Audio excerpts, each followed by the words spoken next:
Here we have a Seattle council member invoking the word consumer to justify why they want for-hire vehicles to keep stealing taxi cab business. Let me read the first portion of what was said. We decided that it made practical sense for consumers to go ahead and allow flat rate two-tone vehicles to pick up street hails. Two-tone vehicles is another way of saying for-hire vehicles. We decided that it made practical sense for consumers to go ahead and allow flat rate two-tone vehicles to pick up street hails, but during this kind of 2-year phase that we're doing, to not allow those vehicles to queue up at taxi stands. We'll see how that goes, and maybe we do want to open that up further after we've seen how it works for consumers.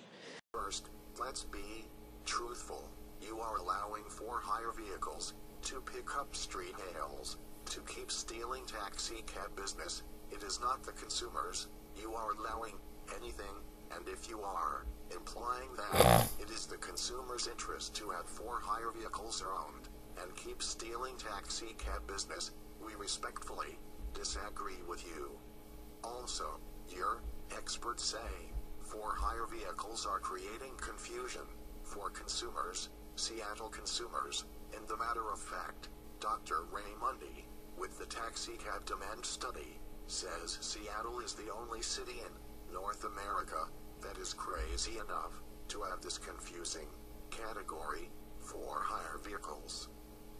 Let us hear what the expert you have paid top dollars are saying about this subject. Here is Dr. Ray Mundy, PhD, with the TTLF consulting firm, during his presentation, September 3rd, 2013. An entry. So you have a deregulated market, if you will, for taxi and taxi type services, even though the city regulates the number of vehicles. So we've also added another category which is not present in North America, and that's vehicles for hire, which we've made a couple comments about the fact that the customer is just confused in many cases. We think there's probably a bleed over more vehicles for hire, that people said they were taking a taxi cab and they were really in a vehicle for hire. They look almost identical.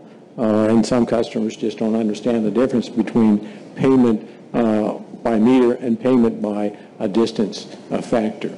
And it was picked up in the surveys, is that there is some confusion there. And I think, for me personally, it's, from a distance, it's hard visually to tell the difference between a for-hire vehicle and a cab, the way they are currently decorated, if you will.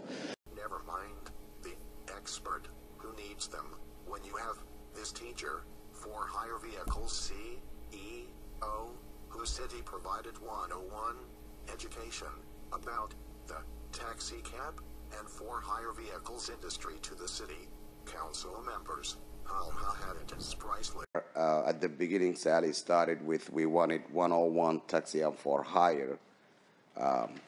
I think those of us who were involved throughout the process have educated the council, showed them every angle of it. I'll ask the members who joined us to also look back at the history of what have happened.